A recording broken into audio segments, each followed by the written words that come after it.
Good morning. My first morning back home. I was in perfect sunny Portugal. It was so nice. Every day was so perfect. And then I came back. I fell asleep on the flight back, like the last stretch of flight. Actually, I was really tired because I literally I had a layover, so I was up till like 6 in the morning, 7 in the morning. And the 1 hour back to England, I fell asleep and I woke up to I looked out the window. It was like gray, like raining hard. I was like, oh my God, here we are again. And then now I'm here and it's like I was, every day in the sun, like tanning, like at the beach. And now I'm back and it's September 1st and I have the heat on. I have like a full on like jackety thing and it's so cold and it's like, oh, back to my reality, I guess. Anyways, I was finally able to edit and upload my last little work session from like 2 days ago or so. And I was just doing some brainstorming about like where to go next. I was kind of critiquing my own thing as I went along. I This is kind of like a hard part because I want to make sure everything is like okay. I think I'm getting really nervous because it's like the further along I go, the higher the pressure because it's closer to somebody actually having to look at it and like critique it rather than it just being me. And I've been really nervous about some of the details. I've been particularly sort of worried about sort of the comparison groups that I've made. I'm going to go into that a little bit today. I just want to see if I can fine tune like some elements and see what I can do. I've also been nervous about the binding part, like how do I include memory binding, which is I think really central to the this experiment. At first I was like, do I need to like include all these different things? But I was like, I kind of do need to. I kind of do need to include that stuff because it's literally central to my hypothesis at this point. So that means really getting into the nitty gritty of it. And yeah, I've just been feeling really like nervous and obviously not lost because I've made it so far, but like kind of like just a little bit inadequate. Like I don't know. But anyways, we're gonna jump in. I'm gonna show you guys a paper that I was reading this morning. So basically what's going on in my project now. So I have some different so my main paper that I wanted to get into the study was this one on inescapable stress in rats and what happens with their acetylcholine levels in the inescapable stress. So basically has them first they have sort of low arousal, they're not doing much, they're just sitting in like a box. Then they go into this restraint chamber and it goes up to 168% the acetylcholine because it's very stressful for them. They get tail shocks. And then once they leave that stressor, the acetylcholine goes up to 193%, and then it goes down over the hour. So that's the first group. There's going to be a baseline group that's kind of doing nothing, I think, just to have like a good control group. And then there's a medium arousal group where they have like it's not their life is not as stressful as the other rats. They basically just go to a new location in the study that I'm using to base this off of, like the ACH levels, actually they don't go to a new location, they stay in the same place, but it's just for the sake of having things to bind to their memories, or memories to bind in general. So they basically get strokes on the neck and it's uncomfortable for them. They don't really like that. And they stay in that same place for 15 minutes and then with nothing happening and then go back to their baseline place. So okay, I'm gonna explain to you guys like my main sort of worries that I was having and basically sort of what I've been thinking about discussing or whatever to combat that. So this is the text I was reading today. So effects of novelty, pain, and stress on hippocampal extracellular acetylcholine level in male rats. First of all, looking at this is making me feel a bit better because they also have the rats doing like a bunch of different things that aren't necessarily related. Obviously, they're seeing like how the acetylcholine is impacted by that, but I guess I'm being like too rigid in my head of like it needs to be like really minor, like the changes, and it really I guess it's okay for it to be like sort of very different things that they're up to.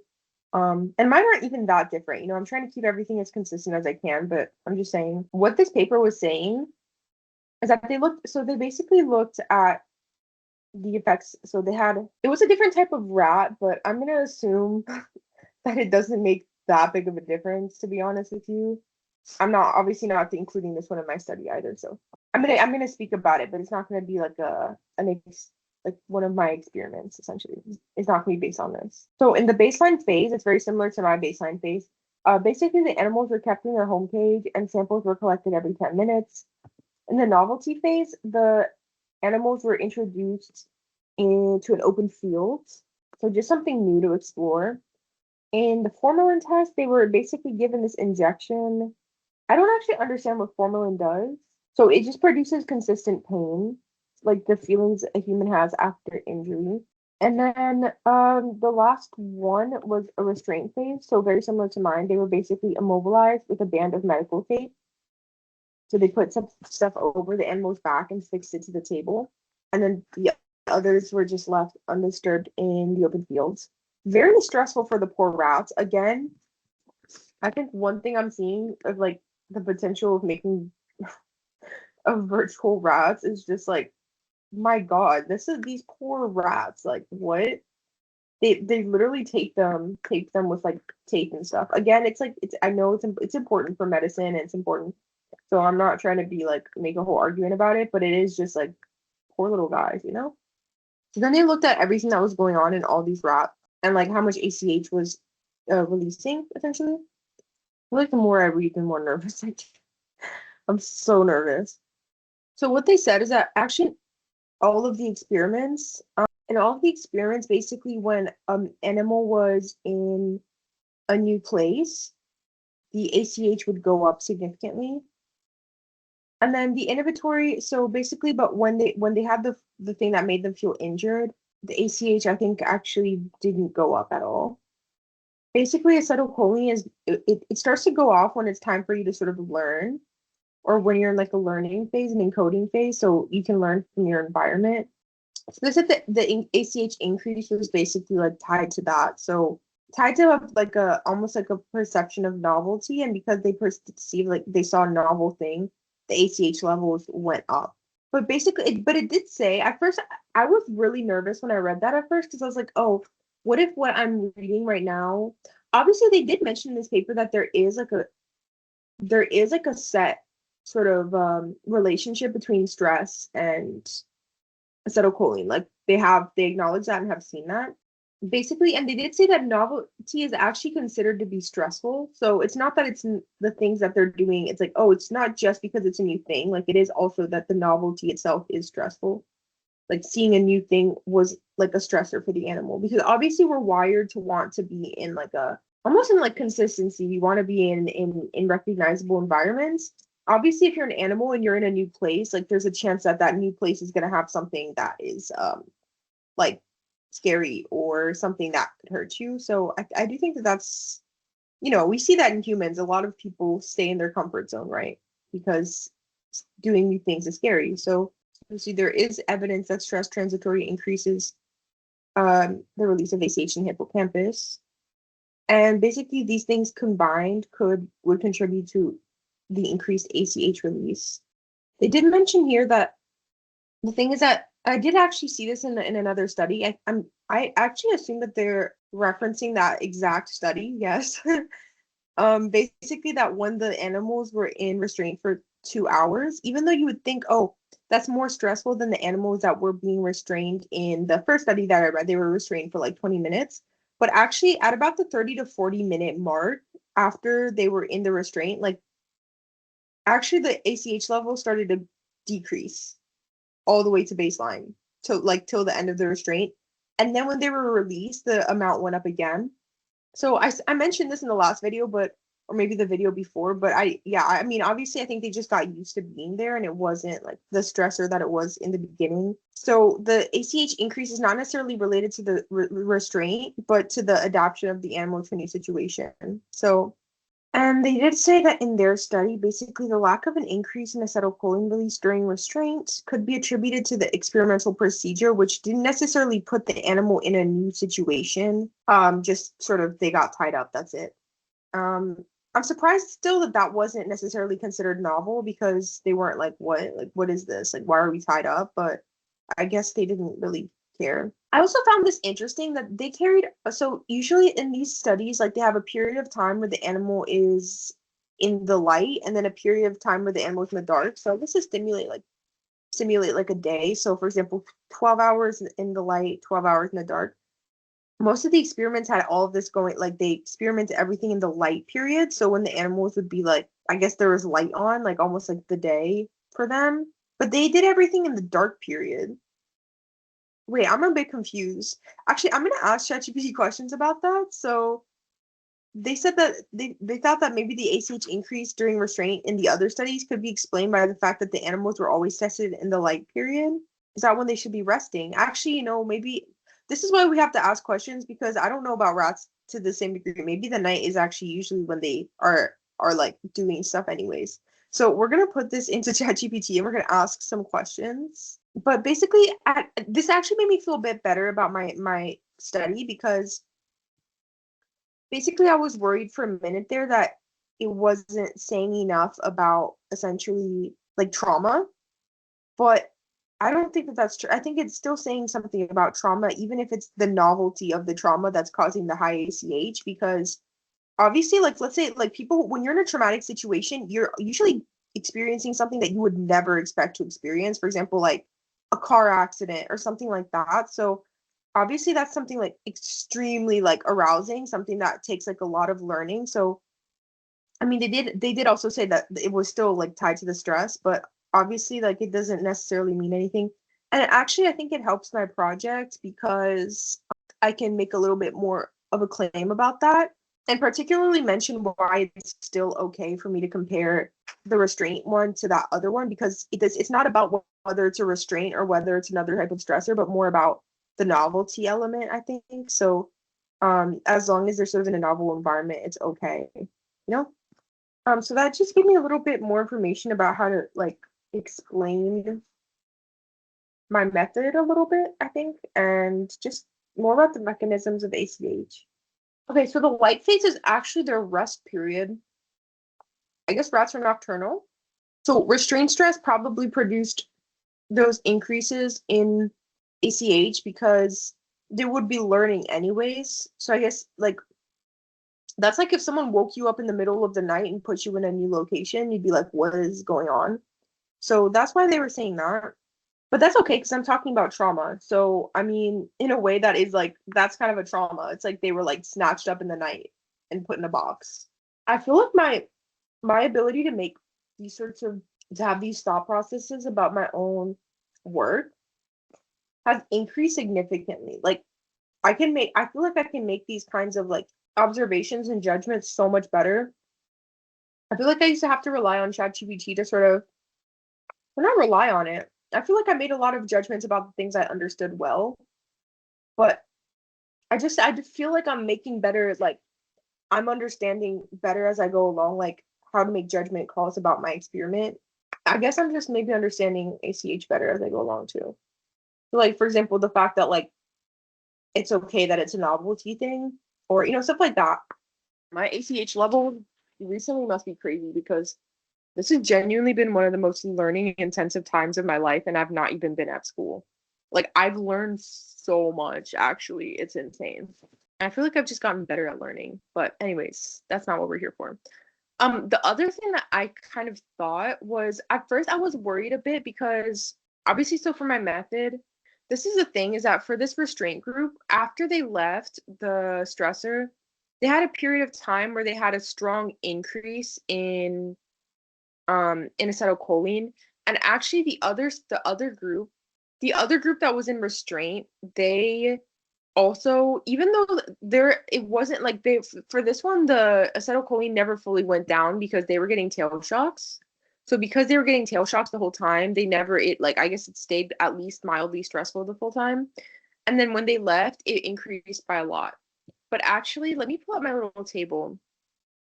So okay, so this is my little table that I made for all of the studies. So like I said, and this one they had their they seeds went up from 100% to 168%, down to 149%, but even though they were getting tail shocks. And then after they left, essentially the ACH went up to 193%. So, and then in the other restraint study, so also actually at its peak, the ACH was at around 150%. And then it returned to 100% because they were there for 2 hours. So I guess they just got used to it. and then it stayed at baseline for like the whole time after that. And then it surged again to 150% after release. So after they left the stressor, you would think they'd be like, "Oh, I'm happy." But I guess it went all the way up to the old thing, which it's kind of interesting because it wasn't like they were in a novel environment at that point. That's what I think I've like sort of been thinking. Like this study is basically saying that some of the results were because the animals went into a novel environment. So because they were in a novel environment, essentially they started to like learn more, right? But what I'm thinking is that after the animals were released, they weren't in a novel environment. They were just not being restrained anymore. I mean, maybe that was a big learning thing for them, but it's pretty interesting. Anyways, I was a bit nervous because actually in the other study that I was going to compare it to, all that basically happens, they had a lot of different stimuli that the rats were essentially experiencing. After they were released, like after they weren't getting like touched anymore, the ACH just started to go down. Like it didn't really go up like the other ones.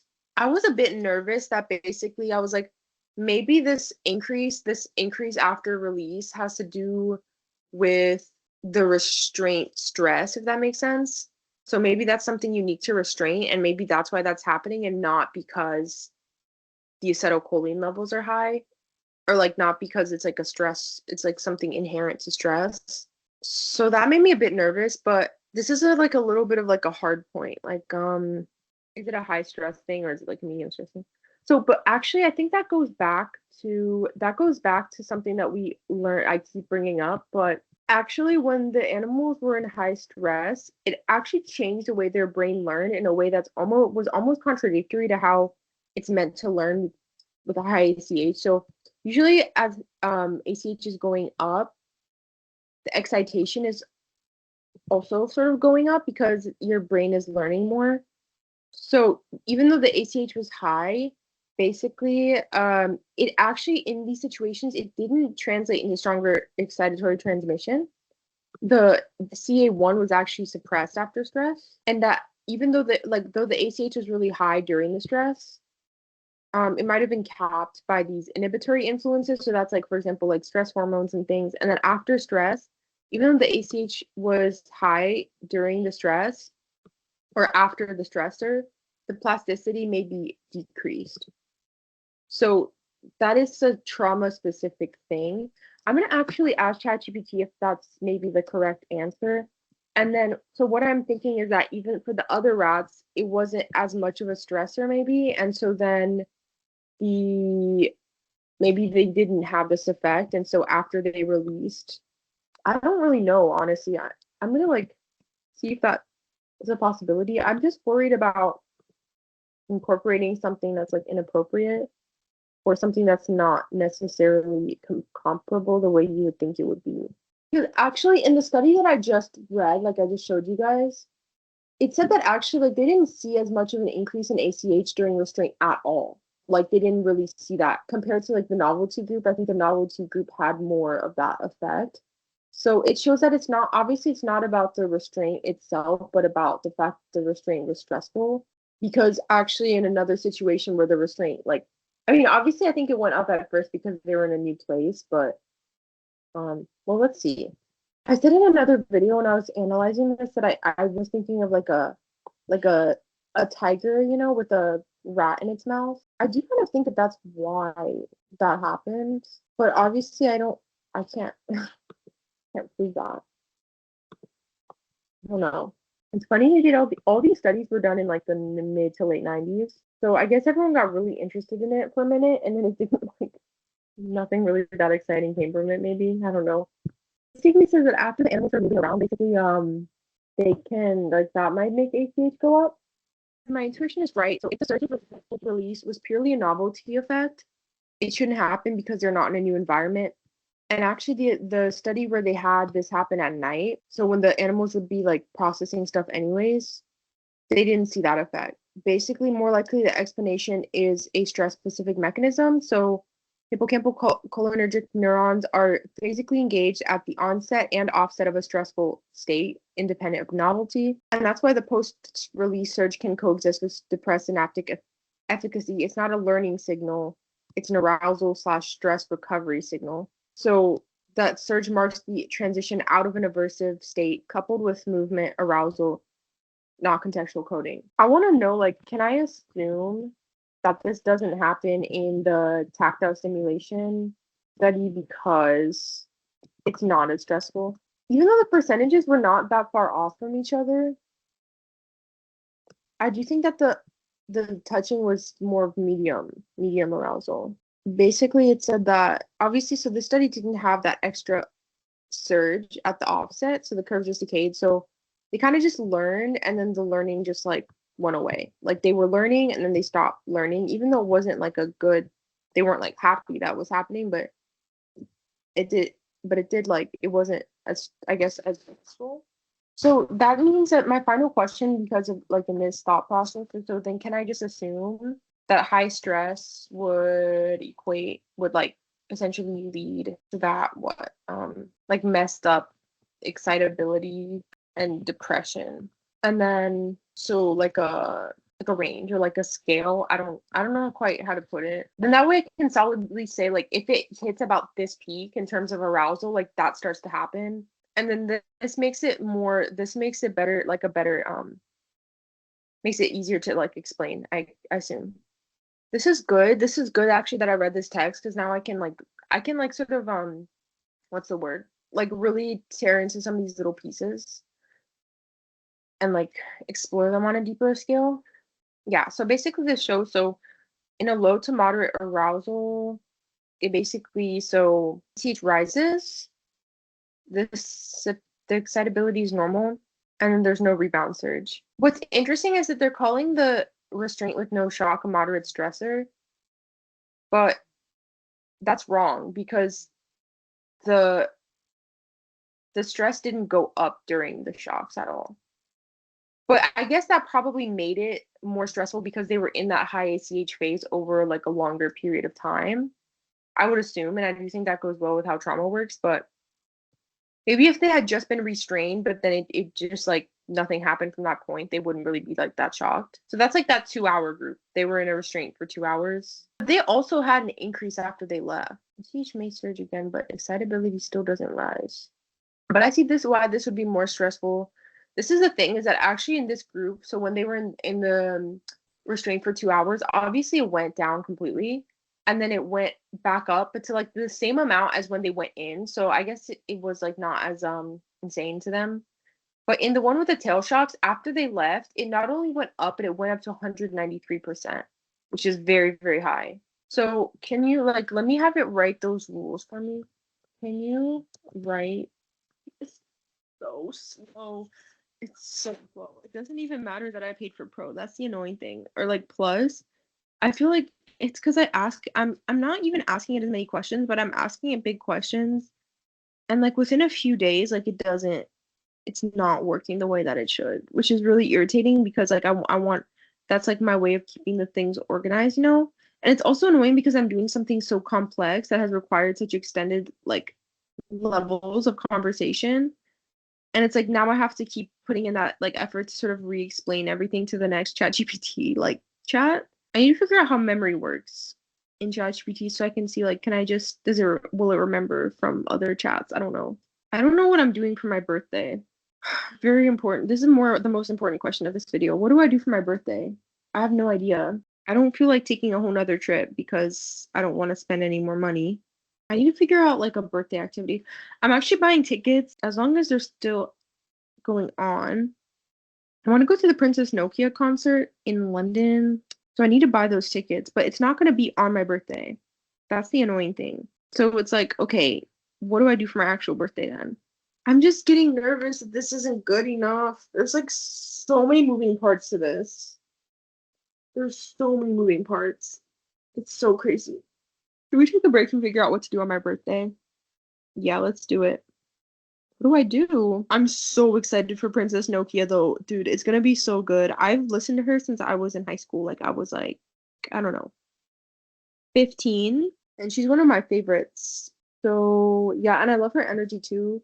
So I'm excited, but and I have things that I'm doing like days after my birthday. Like, like September 12th, September 14th, I have like plans for once in my life. Not once in my life, once in the last 2 years since I moved here, I have like actual plans.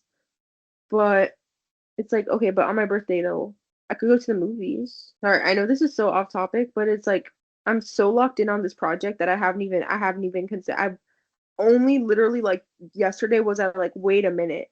Like I've been so focused on like get this project done by your birthday that I haven't thought, wait a minute, my birthday's coming up and I don't even have a singular plan. Like, am I just gonna sit in the house? Like I can't. So I have to make a plan for my birthday. I want to say that I haven't gone to a lot of movies since moving here because I've been kind of broke most of the time and movies can be a bit pricey. But the last movie I went to see was called Sinners. Yes, oh my God, Sinners was the most insane movie I ever saw. It was so good. I actually went to see it well, partly because I actually didn't know much about it going in, and it was like 1,000 times better than I thought it was gonna be. It was so good. But I was very interested in it because they had a character in the movie, Mary, and she was an eighth black, and they were like exploring that. And I am actually also an eighth black, which is like obviously doesn't show that much, but I was very curious to see the movie because I was like, I have never in my life seen that as like any kind of like I don't know, I've never seen that story per se. Like obviously like it doesn't have the same weight. I mean like, that it doesn't really matter in like our modern day world, but obviously like I've had like a lot of internal thought processes about that myself. I'm actually an eighth black and an eighth indigenous. But I was very curious to see how, like, what were they gonna do with that? And yeah, it was so good. I was really fascinated by Mary's story as well. But just overall, the entire thing was insane. I could go see Materialists. I've heard mixed reviews about Materialists. There's not, I haven't been that interested in the movies out recently. Like, obviously, Sinners was insane. Like, I'm so grateful I saw that. I saw Sinners. The movie I saw before that, and like the last one I'd seen in theaters before that was Challengers, and that was also super worth seeing in cinemas. I could go see Lilo and Stitch too. I don't know. Maybe I'll go see a movie. That's like one option. I just feel like I just was on vacation, so like I kind of did like a lot of fun stuff. Like I ate out, I did all this other stuff, and it's like I'm not I don't know how to put it, but I'm just like I'm not like really like eating out isn't like that exciting to me right now because I just ate out for every meal for like the last week. Nobody came to this video to know my birthday plans, but it just felt really important all of a sudden that I put those together because I was like, "Oh my God, what are they?" This is so funny.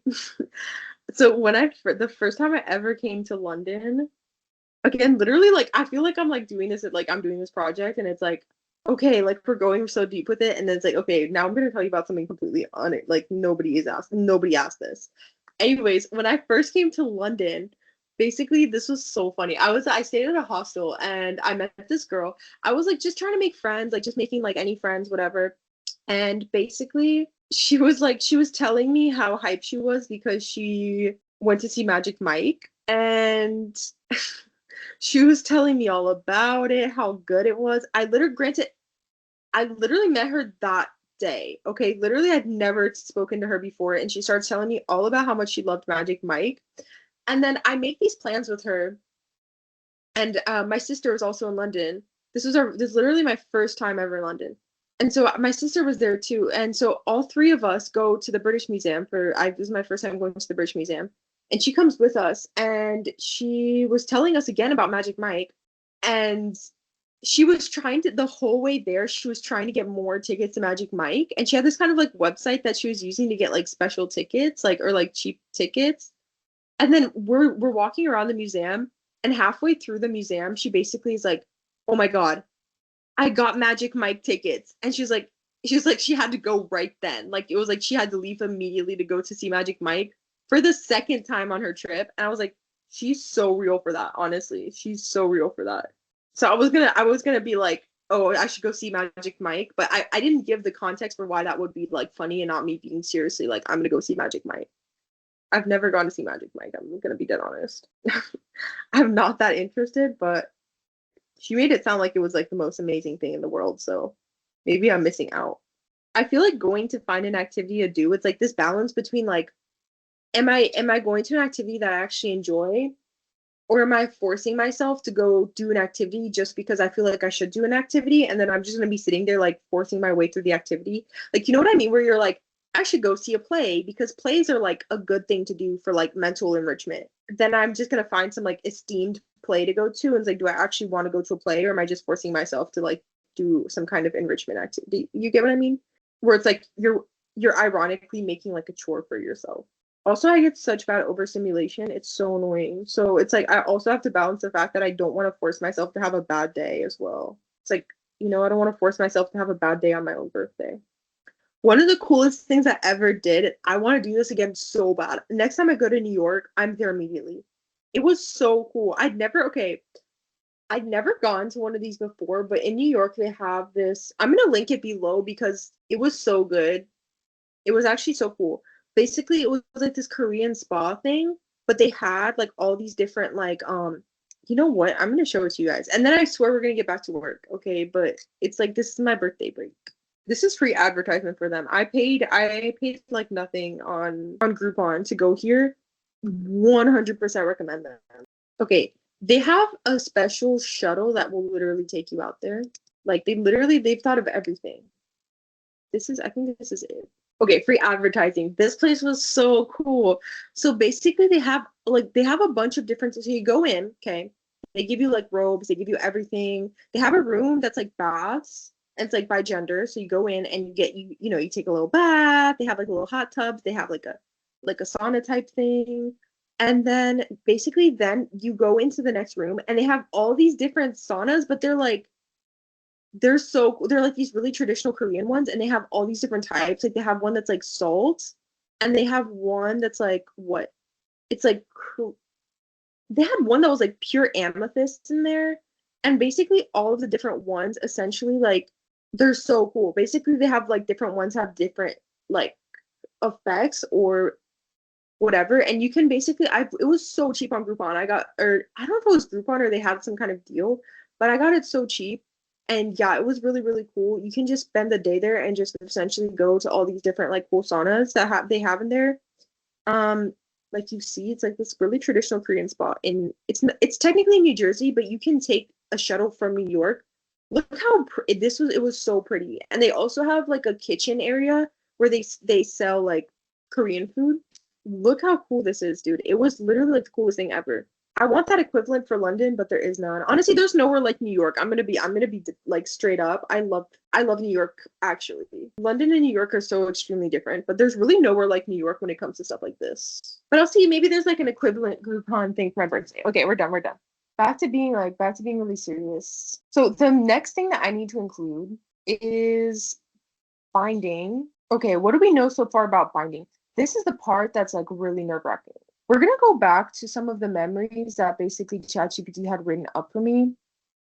First of all, I'm just gonna talk about, so I know that basically, so memory binding, obviously, so the way that it works is that we have like when we're learning something, there's almost like these little important pieces, and then everything else kind of almost like attaches itself to those pieces. I showed a really cool picture in one of my past videos, but I'm not gonna pull that up because that would take forever. I have some information here on narrative binding. Actually, I think the best one for me to read would be one that I read on it was building off the play cells, because this is the complex thing, is that I don't want to assume essentially that the way humans work and the way rats like remember is the same, because it's definitely not. Okay, so this one, I think this is the one that I read where they built off of like all the play cell stuff. So I'm gonna really quickly highlight the things I think are important. Okay, things are sort of like lighting up for me right now. I read another study that I need to find. It might actually be this one. It might just be that no, this is the human hippocampus. I swear that I read one that was rat specific. I'm gonna look at my iPad in a second, but this is where it gets back to our good friend, just kidding, person who I keep mentioning in these videos because he's continuously being important. John O'Keefe's work. and the work of all the people that came before him, the work of people that like work around this thing. Basically, the idea of the hippocampus as a cognitive map, I think this would be related. Let's really like, obviously, I'm a genius and I know everything, but in case somebody else doesn't know, let's review what the cognitive map. Basically, okay. Basically, it's the idea that our hippocampus is building, or that our brains build these unified representations of the spatial environment. So it almost has like an image of everything that's going on in the world, sort of. Yeah, and I guess that would be kind of the reason for binding memories, that you have to sort of like keep making that little map. I want to see if there's anything out there that's specific to how rats bind memory, because everything I'm seeing is on humans. I don't want to anthropomorphize my rats too much, meaning I don't want to make human like rats. That wouldn't be very useful. Ironically, the picture on the cover of my last video was Stuart Little. That his name, who is an anthropomorphized rat. But we're not trying to make Stuart Little. We're trying to make like it's like a gross little rat. I just gotta make sure everything is like rat specific. It's a very short one. Okay, reading break. We're gonna read this. Okay, so they basically were just explaining that rats did have episodic memory. This is kind of interesting and probably useful for me, is that they made like a little list of the sort of how the binding would sort of work. It says the episode presumably consists of multiple elements, so what, where, when, or what, where source. This is the thing, is that they basically had the rats, they just put like, if I remember understanding it right, they basically had chocolate in two different places and then just normal chow in the others. And then they went to test their memory. So they tested to see if they would still sort of go back to one of the places that had chocolate or something. Because the thing is that if what binding means is that you have to sort of put all the pieces of a memory together to understand the context.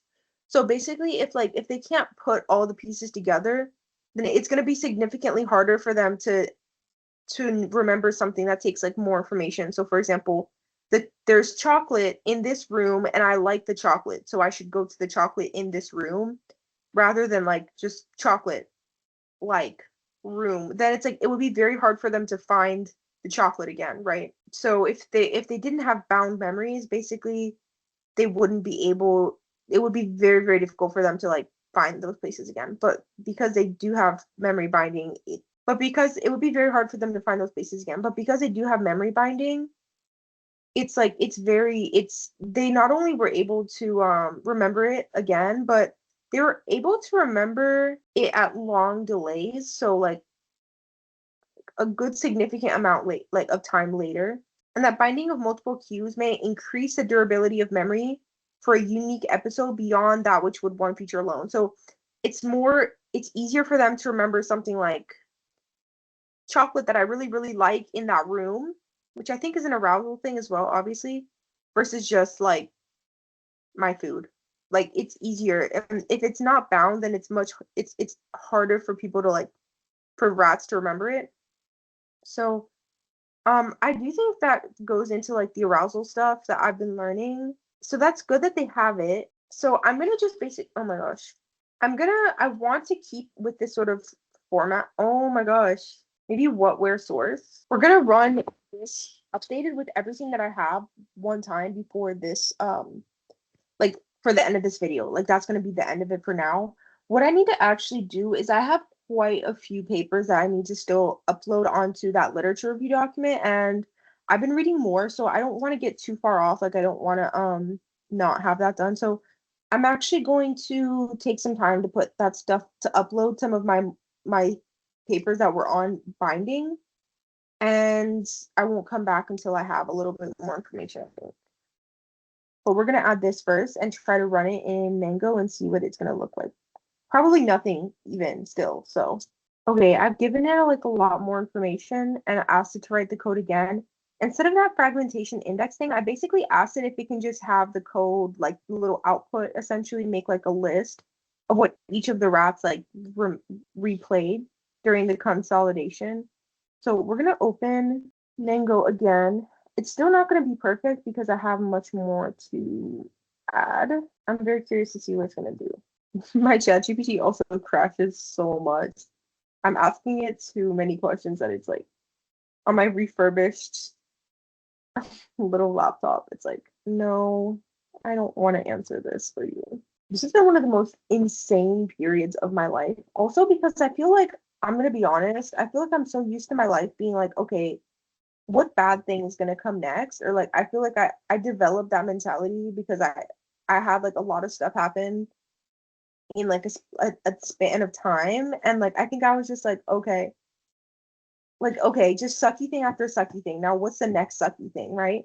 And recently it's like, oh, there's not sucky things right now. Like life is chill, and I'm working on this thing that's like it's been so positive for me, and it's like building so much, and it feels like it's gonna have such a positive trajectory in my life, and it's been kind of like a weird thing to process. Like it's very new for me. Like, oh whoa, things are actually kind of working out and like going well, and that's crazy. And like also like maybe many good things will come next. You know what I mean? It's like maybe like I'll publish this and it's like it's gonna be like I did that. You know what I mean? Like, I really did that and it's published now. And like an actual win for once in the last years of my life. You know? I've had other wins. I've had like a lot of internal wins, like almost like personality wins, but I feel like I haven't had like a no, I got into a master's degree program too. That's not a small thing. You know, stuff like that. But it's like I just want a win. Okay, this must be very complicated for it. Or my laptop just sucks. It's driving me insane. It's so bad now. It's like so slow. This is the last thing I'm gonna ask in this chat. But it's just it sucks that you having to keep having to move like chat, chat, chat. I have a feeling that I'm actually gonna get them recalling nothing right now because I need to incorporate like more things, honestly. And obviously also the ACH is not going 100% down at any point. So I don't know what they'll actually remember, but let's see. One of my big things, I don't want it to just give me like 100% what I think I'm gonna get. I mean, if it does, great, but I'm just worried that like I don't want to have like I just need to build like the mechanism. I don't want to build like an exact event that's gonna occur, you know? So that's been one of my big like anxieties, I guess. I want to see like I hope I see what I think I'm gonna see, but I also hope I see some things that are maybe surprising or interesting as well, like different. Or if I see what I'm gonna see, what I think I'm gonna see, I hope that I see it in an interesting way. It's so insane being here. I was actually reflecting a lot on like this time last year, I was not even like I had zero sense of this. Like I hadn't even learned about sharp wave ripples yet. Isn't that insane? Isn't that so insane? I hadn't even learned about neural synchrony at all. I hadn't learned about like anything. Like all of this happened within the span of less than a year. It's crazy how much your life can change in a year, honestly. Neural networks, I didn't know what they were last year. Literally, what did it? I said this has been one of the most learning intensive times of my life. I genuinely think that this is because my mental health and like my trauma and everything is literally sapping me of all my learning energy. Literally stealing my learning energy because I kept having to learn that, if that makes sense. And it's like now that I'm out of it, it's like, my God, I'm learning so fast. Like I didn't know that I could learn like this because I feel like I was in survival mode for so long. Like I didn't really like I wasn't learning to the degree that I feel like I was actually capable of, you know, like my brain was like impacted, if that makes sense. But when you think about it, I still was learning so much. It's just that I wasn't learning about the stuff in school. I was all my energy was going to learning my mental health and learning how to navigate myself and learning how to survive and like learning what was going on in my head so that I could be okay. But you see, I was actually learning intense amounts through that. It's just that that wasn't translating into my schoolwork at all. But do you see how quickly that paid off? I learned so much about trauma. It's actually insane. And I learned so much about how trauma like impacts you and like what that does to you, how that like I don't know how it manifests. Like I it was like I was learning about trauma, but I wasn't learning about trauma in school. So I was learning a lot. It's just that usually people are like I feel like people get out of it. This is the thing is that I truly from the bottom of my heart, I the more that this project has gone along, I think I've also gotten happier because I don't feel resentful about my mental health that much anymore. Like obviously like I still feel like angry sometimes or I feel like frustrated that I had to go through that, or I feel frustrated that like the world isn't conducive or anything. But this has been such a massive gift that I genuinely feel like literally it feels like a big gift that I got. Like this is insane. And yeah, I feel like I was just learning the right thing for me, if that makes sense. So I don't even feel like resentful of like that journey anymore because I feel like it's been so useful.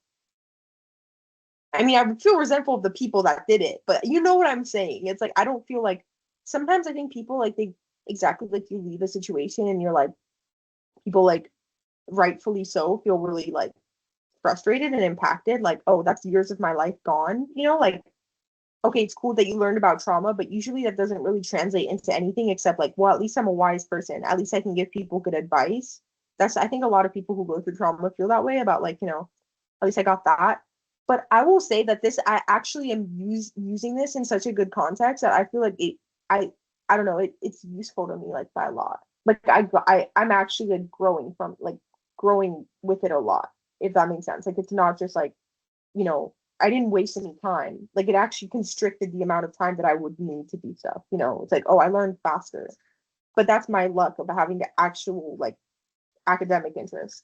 That's one of my big things is like my big mentality is like everything in your life is a gift if you can like harness it.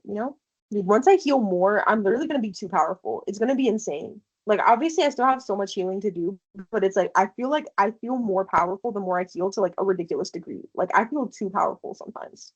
Not too powerful, literally, but I'm like, this is crazy right now. Okay, here we go. I'm so hyped. Okay, we have to sit around and wait for all these 12 rats to load. Again, why am I not doing my real job right now? That's actually next on the list, but I just woke up so inspired. I feel so bad. I mean, actually, I'm doing fine. Again, I don't like to just do not like I like to excel and I like to do like a great job at things that I do. So it's not that I'm not doing a bad job at my normal job. It's just like, this is literally eating into my energy. That's the thing, is it's almost it was like that at school too, except that it didn't seem useful. Where it's like, okay, my ability to succeed at like or not succeed. I did fine in school. Like I got okay grades. It's just that I didn't excel the way that I wanted to because I was so my traumatic experience and my mental health was consuming my time so much. And it's kind of ironic because this is like this whole thing has been the continuation of like that path, of like that side learning about trauma, where it's like I feel like okay, the other things in my life aren't again, I'm not doing bad, but I'm not necessarily like going above and beyond. But in my trauma healing and then in like this project, I am going above and beyond. So it's like it's weird. It's like just like almost like this side plot that like kind of eats into my time, but in better and better ways. And then hopefully one day this will just be like my job. Like I hope. But I just feel like my trauma has always kind of always been my side job. Like even when I was in college, I used to think of it that way. Like I used to be like, it's so hard to do school because it almost feels like I have like a whole nother class or a whole nother job on the side that other people don't have. Like that's how I used to feel when I was at college. And I'd be like annoyed because it's like obviously you can't do as well when you have like literally it's almost it was it's I literally would put it in those words like healing is like another job that I have, like it literally it eats into my time to that degree. Nowadays it's not me doing like self-care or taking care of myself or like taking care of my symptoms. It's just me doing this, which I don't know, it just feels so healing. Like that's so cool that it manifested this way. And I feel proud of myself, honestly. I feel proud of myself of like the resilience that I adopted, and also for me, like I'm proud of myself for continuing, and for making something positive of it and like alchemizing that energy into something good. It makes me feel satisfied with myself and happy. And this has always been like my thing. And it's felt really good to have something of like my own. Like I built this myself. Nobody told me to do it. Like it makes me feel so confident.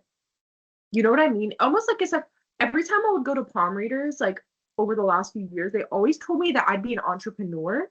I was always like, that's kind of weird because like I'm not like a business minded person. But I was literally thinking after I posted my video yesterday, I'm like, I could make this into a full blown software somehow. Like I could do that. Like that could be my business. Like I could have a business. And this kind of is like my business. This is like my thing 100%. Like this isn't me doing it through school or anybody else telling me to do something. Like, this is a me thing that I'm doing.